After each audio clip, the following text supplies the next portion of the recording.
Hi guys. In the last tutorial we started looking at the concept of joins, and I told you what joins are. Okay, that anytime you need to fetch data or anytime you need to retrieve records from two or more tables, you need to use joins. We also looked at different types of joins that we have, just like a quick refresher. Said types of joins. So can either be inner join or outer join. And that outer joins can be um, of three types. Okay, it could be right join, it could be left join, and it could also be full join. Okay, so we also have cross join. We have we didn't mention this in the previous tutorial. Okay, so we're going to capture it this time. And then we have self join.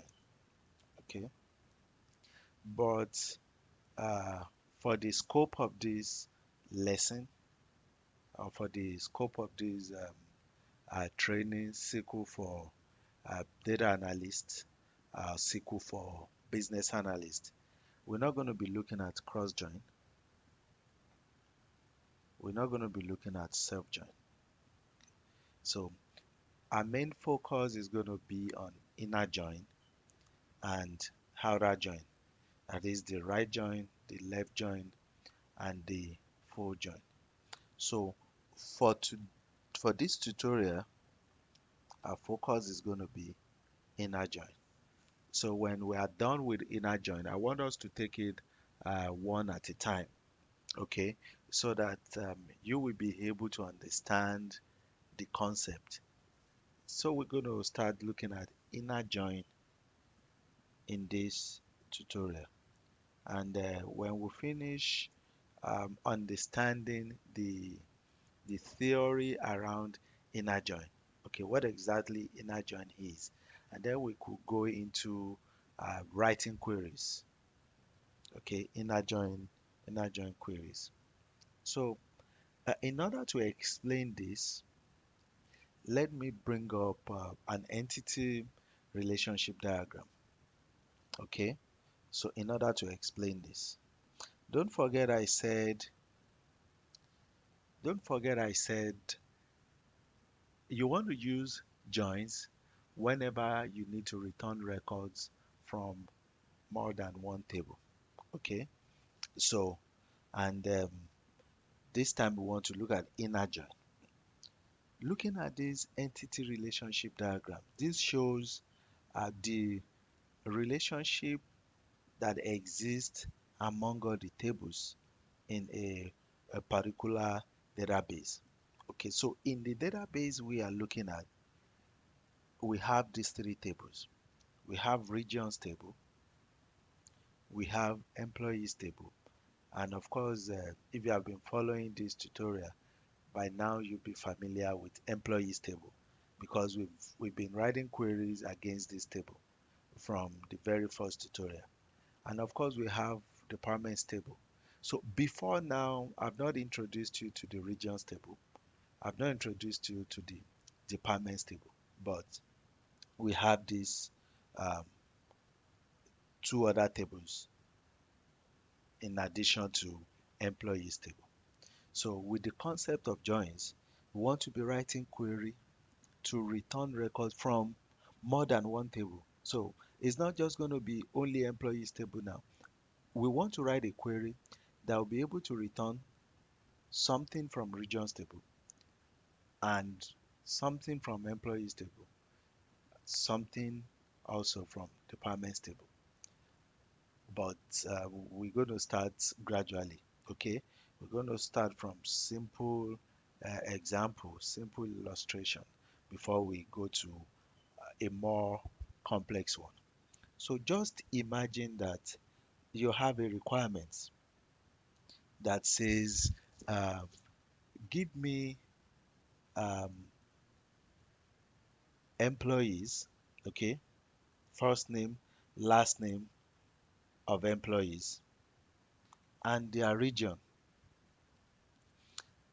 You see, if you write a query against employees table alone, these are all the available columns in employees table. So in employees table, I can select employee ID, I can select first name, last name, email, hire date, department, gender, salary, and region ID. This is all I can select. So if I say select star from employee, it's going to give me all this.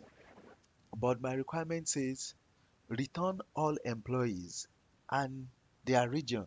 But region is not in employees table. How do I do that? How do I handle that?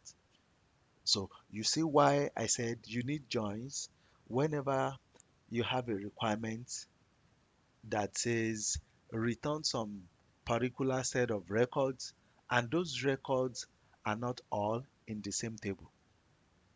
So the only way to be able to return first name and last name together with maybe region or country is to join employees table to regions table. But how do I join two tables together?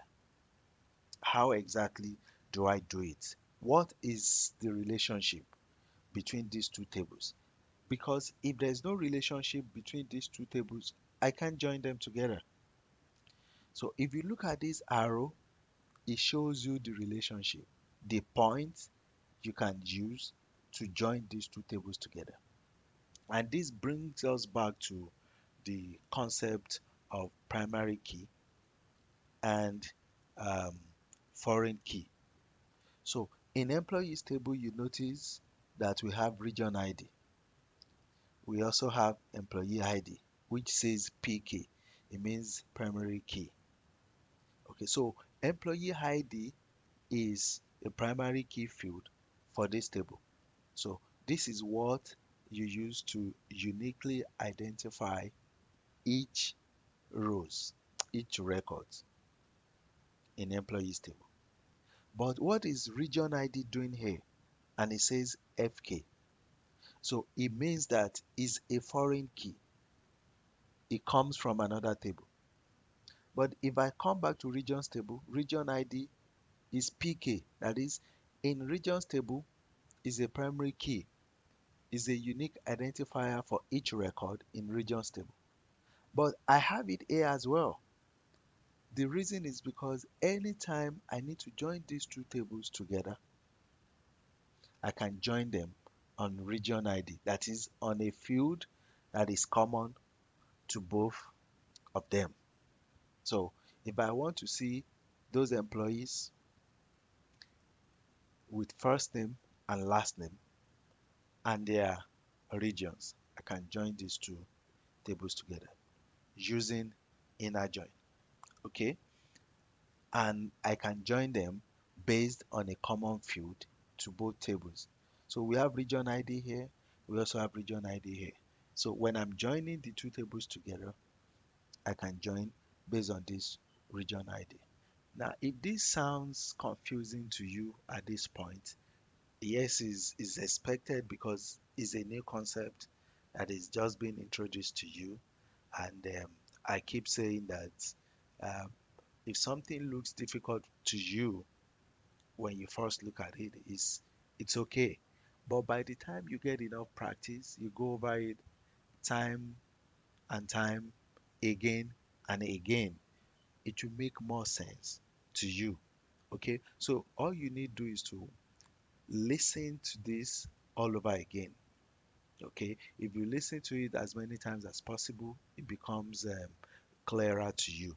And by the time we write the query, you see exactly what I'm saying. But I just wanted to show you this first so that you at least already have a leverage based on this explanation before we go into writing the queries. Okay, so Now let's go back to our PG admin. Don't forget we are looking at inner join. Okay, so let's say we have this requirement that says um, give me before the requirement, let me show you employees table again. Let's select start from employees.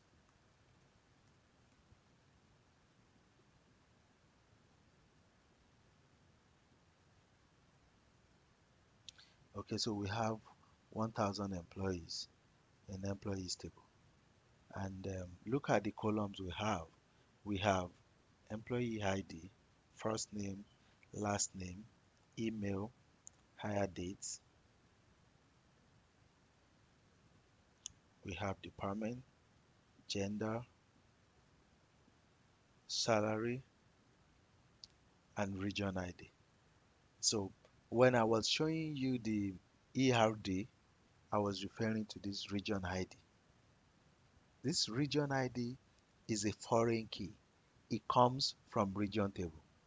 So you can use this to join region table to employees table. Okay, let me also show you um, regions table. Let me show you regions table. So now I'm selecting all from regions. Let's see what we have. So it has 7 records, 7 rows. So we have Southwest region, Northeast region, Northwest region, Central region, East Asia region, Quebec, and Nova Scotia. Okay, now we have countries as well. So United States belong to this region.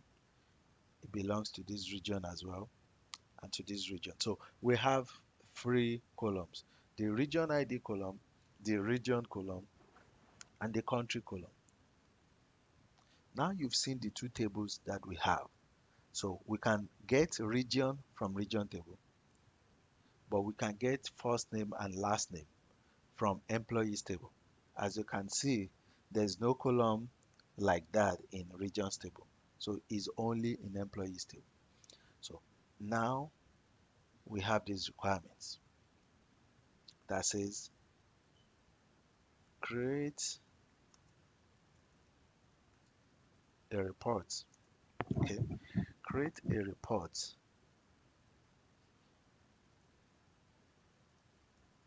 that shows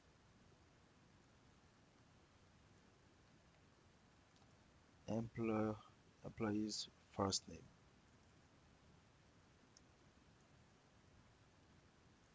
last name, and region. Don't forget that in an enterprise environment, it might not be broken down like this. The requirement might not come in this way. It might just say, um, give me a report of all the employees and the region they work for. Okay. So I'm just spelling it out to make it easier since this tutorial is targeted as beginners. Okay. So what you might have in an enterprise environment is give me the list of all employees, and I also want to see their regions, the regions they work for. Okay, so a typical requirement would come like that.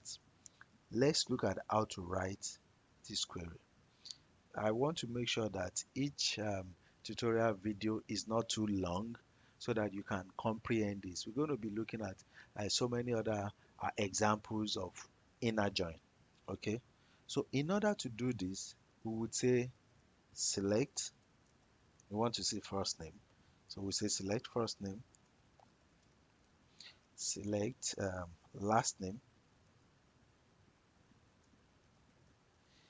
What else? And region. Okay, from employees. Now let me do something quickly. I'm going to remove this region. So we want to select first name, last name from employees. Let me run this. So we have first name and last name. But we also want to see another column that says regions. If I put a comma here and say regions, so we want to see first name, last name, and region from employees. Let's run this and see what we have. Look at this error message. It says column region does not exist. You see why you need joins? Because really region does not exist as a column in employees table. You only exist in regions table. Okay, so if I want to see region, then it has to come from regions table. And how do I bring in regions table to this? So I will say select first name, last name, region from employees, inner join. So what table are we joining to employees table? We are joining regions. Inner join regions table. Okay, so now if you want me to join employees table to regions table, how do I join them? Tell me how to join them. Do they have common field? Is there a field that is in employees table that is also in regions table? If there are fields like that, then I can help you join these two tables together. So, do we have field in employees table that is also in regions table? Yes. I showed you that in the ERD, and I also showed you that when we ran a query to see what we have in each of these tables. So, on which field are you joining these two tables? On a common field to them. So we are joining, we are saying inner join regions. On in regions, we have inner join regions on regions dot region ID. Remember we have region ID in regions. Okay, so I want you to join this table on regions dot region ID equals. Okay, do we also have this in employees table? Yes, we have it. Employees dot region ID. So we are selecting first name, last name, and region from employees. Inner join regions, because if we don't join regions table, where is our region going to come from? And that's why we are joining employees table to regions table. And how do we join them? We are joining them on fields that are common to both of them. In regions table, we have region ID, and that's why we are saying regions.region ID. We can't just say on region ID equals region ID. It wants to know this region ID is coming from where? We say it's coming from regions. So that's why we said regions.region ID equals employees.region ID. So it's going to fetch all the employees that are in employees table that have regions in regions table. Now you see, we have 1,000 employees and we also have the region they work for. Berry, first name, last name of each one of them, and the region they work for. This query wouldn't have been possible. It wouldn't have returned any results if there was no concept of inner join. Okay, so it's as simple as this. It might not be that simple now because I'm showing you this for the first time, but you think through this query all over again, you will see that it makes sense. Okay, let me explain one more time. A region is not in employees table, but you have a requirement that needs you to return some columns from employees table and another column from region table. The only way to do that is to join those two tables together. And one of the ways to join tables together, depending on your requirements, is to say inner join. Okay? So you are joining two tables together. So inner join regions table. How do I join this table? The system does not know how to join it. So you have to say, okay, join these two tables on regions.region ID. Maybe you want to ask and say, why are we doing regions dot? Why not just say on region ID equals region ID? Let's run this and see what we have. It says column reference region ID is ambiguous. It knows that there is a column called region ID, but it's saying it's ambiguous, is not clear, because I can see region ID column in employees table. I can also see region ID column in regions table. So which one are you talking about? Which region ID? Is it the one in regions table or the one in employees table? It says it's ambiguous because it can see region ID in employees table and also in region table. So it wants to know which one are you referencing. And then I can come back here. Says the system is confused, it's ambiguous. I don't know what you want me to do. So I can come back here and say the region ID I'm talking about here is the regions.region ID. And the region ID I'm talking about here is employees.region ID. Now when I run this, it's no more ambiguous. So it's picking region ID from regions table, comparing it to regions ID in employees table, and it's giving us this. Okay, so um, when we look at another table, okay, maybe like a e-commerce database where we have customer and other, we can look at another example of inner join. Okay, but we are going to spend some time on this concept because it's an important concept in SQL, and you can't avoid it. You just have to pay the price of understanding this concept. So I hope this makes sense to you. Please take your time, watch the video over and over again. If you master joins, um, you you are good. Okay, if you master joins, you are above 50% in SQL. At least maybe you are 70% gone, and you can begin to learn other advanced concepts. But with joins as a beginner, you are good to go. Okay, so thank you guys for watching, and I'll see you in the next one.